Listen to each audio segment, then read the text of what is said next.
Hi అండి. SV Telugu news ఛానల్కి స్వాగతం. ఈరోజు వార్తలను కొన్ని ముఖ్యాంశాలను చూద్దాం. రోజు వార్తల్లోని ముఖ్యమైన హెడ్లైన్స్ చూడాలనుకున్న వారు ఈ ఛానల్ని సబ్స్క్రైబ్ చేసుకోండి. ఇక వార్తలోకి వెళ్తే, రేపు ఆర్బీఐ రెపో రేట్లు ప్రకటన. ఆర్బీఐ ట్రంప్ బెదిరింపులకు భారత్ తలగ్గలేదు, వెలుగులోకి కొత్త విషయాలు. వాట్సాప్లో త్వరలో మరో కొత్త ఫీచర్. బ్రేకింగ్ న్యూస్, ఒకే రోజు 20 ఏళ్లు తగ్గిన సిల్వర్. హిందీ మాత్రమే నేర్చుకుంటే పానీపూరి అమ్ముకోవాల్సిందే, మంత్రి. తగ్గిన బంగారం ధరలు. ఎఫ్స్టీన్ ఫైల్స్ వివాదం, క్షమాపణలు కోరిన బిల్ గేట్స్. చీకటి పడ్డాక మార్స్ గ్రహం ఇలా ఉంటుంది. కేసీఆర్ జాతిపిత, రేవంత్ బూతిపిత అంటున్న హరీష్ రావు. అర్ధరాత్రి నుంచి ఓటీటీలో రాజాసాబ్. గ్రూప్ 1 నియోజకవర్గాలపై హైకోర్టు తీర్పును స్వాగతిస్తున్నామంటున్న సీఎం రేవంత్ రెడ్డి. వైసీపీ భగవంతునిపై పగబట్టింది అంటున్న పవన్ కళ్యాణ్. బంగ్లాదేశీయులు మా సోదరులు అంటున్న పాక్ కెప్టెన్. హనీమూన్ మర్డర్ 2.0 ప్రియుడితో కలిసి భర్త హత్య. వేదికపై కన్నీళ్లు పెట్టుకున్న భూమిక.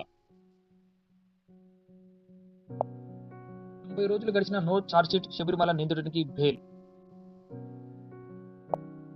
నష్టాల్లో ముగిసిన స్టాక్ మార్కెట్లు. అబద్ధాలు కాదు, చేసింది చెప్తే చాలంటున్న సీఎం రేవంత్ రెడ్డి. రైతు భరోసా ఇప్పుడే వేయాలి అంటున్న కేటీఆర్. జీతం కన్నా జీవితం ముఖ్యం అంటున్న ఎంప్లాయ్. విజయ ఆత్మహత్య కేసులో వీడని మిస్టరీ. రాయలసీమకు నీళ్లు తెచ్చింది టీడీపీ అంటున్న చంద్రబాబు నాయుడు. భారత్ ప్రపంచానికి ఆశాకిరణం అంటున్న నరేంద్ర మోడీ. చరిత్రలో తొలిసారి దగ్గరున్న జంజీల ఐక్యూ. కేసీఆర్ ను, బండి సంజయ్ ను జైల్లో వేయాలి అంటున్న సీఎం రేవంత్ రెడ్డి. పీకి చేరిన లడ్డూ వార్.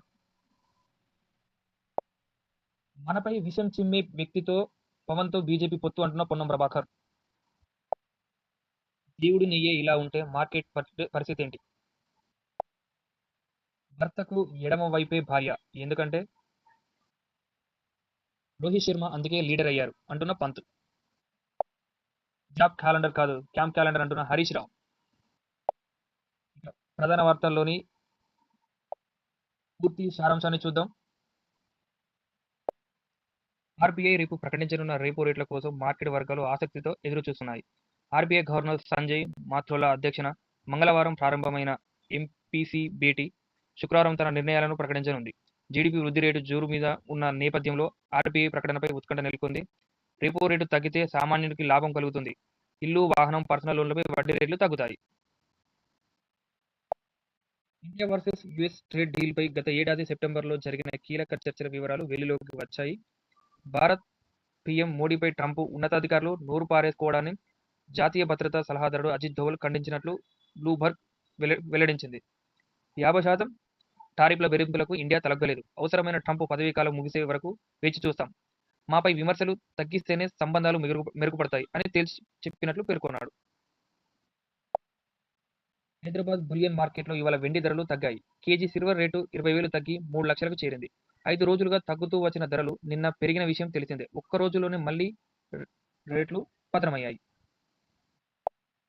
హిందీ వివాదం వేళ తమిళనాడు మంత్రి ఎంఆర్కే పన్నీర్ సెల్వం షాకింగ్ కామెంట్లు చేశారు. ఉత్తరాది ప్రజలు కేవలం హిందీ నేర్చుకోవడం వల్ల వారు తమిళనాడులో పానీపూరి సెంటర్లు, నిర్మాణ కార్మికులు, టేబుల్ క్లీన్ చేసేవారిగా స్థిరపడుతున్నారని ఎద్దేవా చేశారు. తమిళియన్లు మాతృభాషతో పాటు ఇంగ్లీష్ నేర్చుకుని యూఎస్, యూకేలో ఉద్యోగాలు సాధించి కోట్లు సంపాదిస్తున్నారని పేర్కొన్నారు. హైదరాబాద్లో బులియన్ మార్కెట్లో ఇవాళ బంగారం ధరలు భారీగా పడిపోయాయి. 24 క్యారెట్ల 10 గ్రాముల గోల్డ్ రేటు 5,020 రూపాయలు తగ్గి 1,54,420 రూపాయలకు చేరింది. ఎఫ్స్టీన్ ఫైల్స్ సెక్స్ రాకెట్ వివాదంపై బిల్ గేట్స్ స్పందించారు. లైంగిక వేధింపుల నేరస్తుడు ఎఫ్స్టీన్తో టైం స్పెండ్ చేసిన ప్రతి క్షణం విచారణ వ్యక్తం చేస్తున్నా, అందరినీ క్షమాపణ కోరుతున్నా అని ఒక ఇంటర్వ్యూలో పేర్కొన్నారు. అమ్మాయిల విషయంలో బయటకు వచ్చిన ఈమెయిల్స్లోని ఆరోపణలు అవాస్తవమని స్పష్టం చేశారు. కాగా బిల్ గేట్స్తో విడాకులకు ఈ ఫైల్సే ఒక కారణమని మెలిందా ఇటీవల చెప్పిన విషయం తెలిసిందే. మార్స్ గ్రహంపై రాత్రులు ఎలా ఉంటుందో చూసే దృశ్యాన్ని నాసాకు చెందిన క్యూరియాసిటీ రోవర్ బంధించింది. శాస్త్రవేత్తలు ఇటీవల డ్రిల్ చేసిన ఒక శిలలోని పొరలను నిశితంగా పరిశీలిస్తున్న సమయంలో ఈ అరుదైన ఫోటోను తీశారు. ఎర్రటి గ్రహంపై చీకటి పడిన తర్వాత అక్కడి వాతావరణం ఎలా ఉంటుందో ఈ చిత్రంలో స్పష్టంగా చూపిస్తుంది. అంతరిక్ష రహస్యాలను ఛేదించే క్రమంలో రోవర్ పంపిన ఈ ఫోటో అంతరిక్ష ప్రేమికులను విశేషంగా ఆకట్టుకుంటుంది. సీఎం రేవంత్ రెడ్డికు బూతులు తప్ప ఇంకేం రావని మాజీ మంత్రి బీఆర్ఎస్ ఎమ్మెల్యే హరీష్ రావు విమర్శించారు. కేసీఆర్ జాతిపిత ఎలా అవుతారని రేవంత్ రెడ్డి అంటున్నాడు. కేసీఆర్ త్యాగాలు, ఆమరణ దీక్ష వల్లే తెలంగాణ వచ్చింది. కేసీఆర్ ముమ్మాటికి జాతిపిత, రేవంత్ బూతుపిత. రేవంత్ ఒక్కసారైనా జై తెలంగాణ అన్నాడా? హార్వర్డ్ పోయినా, అంతరిక్షంకి పోయినా కుక్కతోక వంకర అన్నట్లే ఉంటుంది అని గజ్వేల్ నియోజకవర్గ మున్సిపల్ ఎన్నికల ప్రచారంలో వ్యాఖ్యానించారు. ప్రభాస్ హీరోగా నటించిన రాజాసాబ్ సినిమా ఈ రోజు అర్ధరాత్రి 12 గంటల నుంచి జియో హాట్‌స్టార్‌లో స్ట్రీమింగ్ కానుంది. తెలుగు, తమిళ, కన్నడ, మలయాళ భాషల్లో అందుబాటులో ఉండనుంది. మారుతి డైరెక్ట్ చేసిన ఈ మూవీ సంక్రాంతి కానుకగా జనవరి 9న థియేటర్‌లో విడుదలైంది. తెలంగాణలో గ్రూప్ 1 నియామకాలపై హైకోర్టు తీర్పును స్వాగతిస్తున్నట్లు సీఎం రేవంత్ రెడ్డి ట్వీట్ చేశారు. ఎన్ని కుట్రలు, ఎన్ని ఉద్యోగ నియామకాలు అడ్డుకోవాలని చూసినా వాటిని ఛేదించి న్యాయ పోరాటంతో గెలిచాం. 563 మంది గ్రూప్ 1 అభ్యర్థులకు అభినందనలు. రాష్ట్ర ఆవిర్భావం తర్వాత తొలిసారి గ్రూప్ 1 అధికారులుగా మీరు నియమితులయ్యారు. ఇక రాష్ట్ర పునర్నిర్మాణానికి పునరంకితం కావాలని పిలుపునిచ్చారు. వైసీపీ హయాంలోనే హిందుత్వంపై అనేక దాడులు జరిగాయని డిప్యూటీ సీఎం పవన్ కళ్యాణ్ పేర్కొన్నారు. తిరుమల లడ్డు కల్తీ వ్యవహారంపై కూటమి మీడియా సమావేశం నిర్వహించింది. వీళ్ళు భగవంతుడిపై పగబట్టారు. 59.70 లక్షల కిలోల కల్తీ పామాయిల్తో చేసిన కోట్ల లడ్డూల్లో కొన్ని అయోధ్యకు కూడా పంపారు. వీళ్ళు చేసిన కల్తీ నెయ్యికి సంబంధించి ఆన్ రికార్డు సాక్ష్యాలు కూడా దొరికాయి. భగవంతుడిపై పగబట్టిన వాళ్ళు సర్వనాశనం అయిపోతారు అని పేర్కొన్నారు. భద్రతా కారణాలతోనే టీ20 వరల్డ్ కప్ నుంచి బంగ్లాదేశ్ వైదొలగడం, దానికి మద్దతుగా ఇండియాతో మ్యాచ్లను పాకిస్తాన్ బైకాట్ చేయడం తెలిసిందే. ఈ వ్యవహారంపై పాక్ కెప్టెన్ సల్మాన్ అగు స్పందించారు. బంగ్లాదేశ్లు మా సోదరులు, పాక్కు వారిచ్చిన సపోర్టుకు కృతజ్ఞతలు. టోర్నీలో వాళ్ళు ఆడకపోవడం దురదృష్టకరం అని చెప్పినట్లు తెలిసింది. ఇండియాతో లీగ్లో మ్యాచ్ ఆడబోమన్న పాకిస్తాన్ పీఎంకు బంగ్లా క్రీడా సలహాదారులు నుజ్రల్ థాంక్స్ చెప్పారు. మేఘాలయలో జరిగిన హనీమూన్ మర్డర్ తరహాలో రాజస్థాన్లో ఒక హత్య జరిగింది.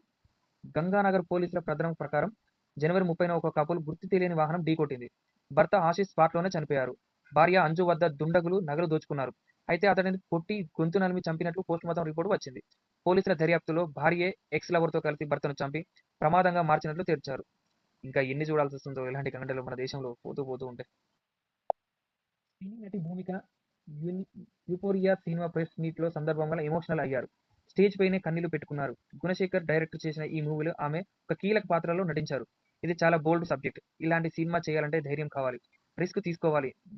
నిన్న చూసిన సినిమా తర్వాత నిద్ర పట్టలేదు. ఎంతో భావోద్వేగానికి లోనయ్యా అంటూ కంటతడి పెట్టుకున్నారు. ఈ సినిమా రేపు థియేటర్లో విడుదల కానుంది. శబరిమల బంగారం చోరీ కేసులో ప్రధాన నిందితుడు ఉన్నికా క్రిష్ కోటికి రెండో కేసులోనూ బెయిల్ వచ్చింది. అతడిని అరెస్టు చేసి 90 రోజులైనా సిట్ ఛార్జ్షీట్ దాఖలు చేయకపోవడంతో కేరళ కోర్టు స్టేషనరీ బెయిల్ మంజూరు చేసింది. ద్వారపాలక విగ్రహం, గర్భగుడి తలుపుల ఫ్రేమ్లో బంగారం మాయంపై 2 కేసులు అతడిపై నమోదయ్యాయి. దర్యాప్తుల్లో తప్పు జరుగుతుందన్న తమ ఆరోపణలు ఈ బెయిల్తో నిజమని తేలాయని ప్రతిపక్షాలు మండిపడ్డాయి. స్టాక్ మార్కెట్లు ఈరోజు నష్టాల్లో ముగిశాయి. నిఫ్టీ 133.20 పాయింట్లు నష్టపోయి 25,642.80 వద్ద, సెన్సెక్స్ 500 పాయింట్లు నష్టపోయి 83,313 వద్ద స్థిరపడింది. మార్కెట్ ప్రారంభంలో 25,755 వద్ద ఉన్న నిఫ్టీ ఒక దశలో 25,579కి పడిపోయిన తర్వాత కాస్త కోలుకుంది. Trent, Tata steel, SBI, Bajaj finance లాభాల్లో ట్రేడ్ అయ్యాయి. పట్టణ ప్రాంతాల్లో పథకాలు చేకూర్చిన లబ్ధి ప్రజల్లో తీసుకెళ్లాలని సీఎం రేవంత్ రెడ్డి పిలుపునిచ్చారు. కరీంనగర్ జిల్లా పర్యటనలో ఉన్న ఆయన కాంగ్రెస్ అభ్యర్థులతో భేటీ అయ్యారు. మున్సిపల్ ఎన్నికలను నాయకులు ప్రతిష్టాత్మకంగా తీసుకోవాలని, టికెట్ రాని వారు కూడా సమన్వయం చేసుకోవాలని సూచించారు.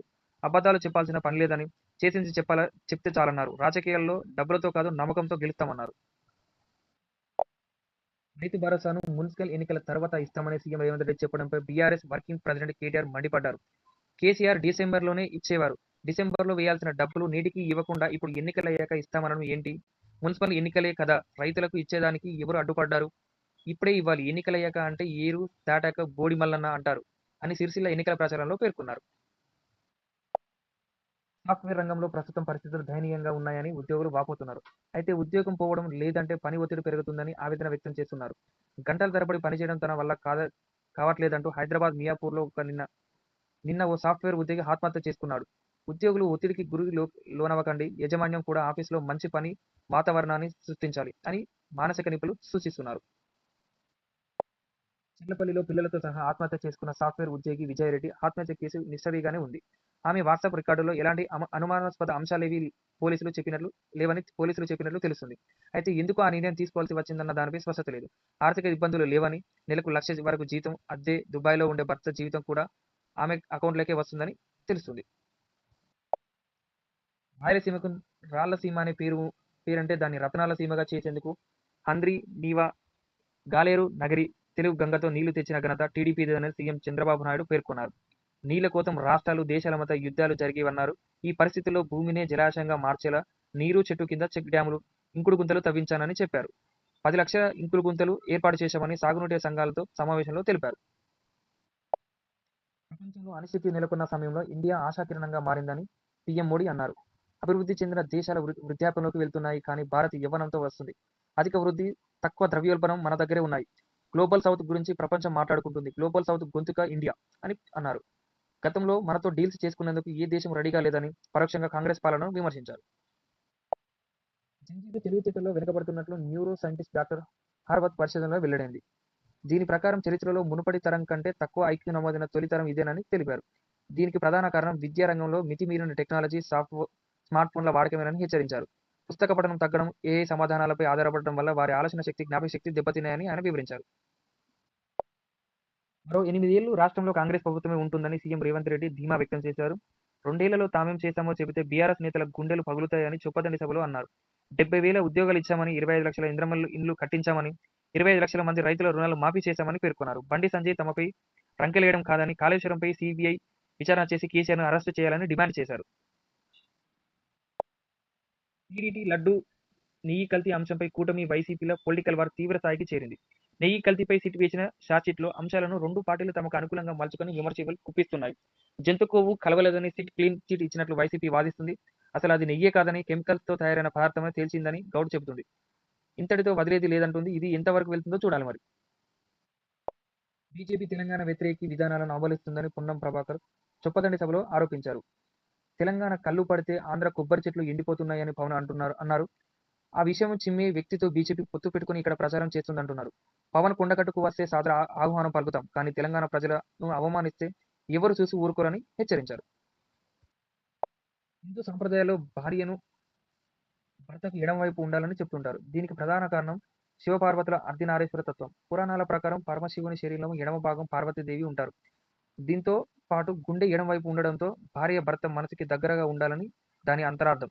అందుకే పూజలు, శుభకార్యాలలో భార్యాభర్తలు ఎడమ వైపునే కూర్చొని ధర్మకర్తగా బాధ్యతలు నిర్వహిస్తుంటారు.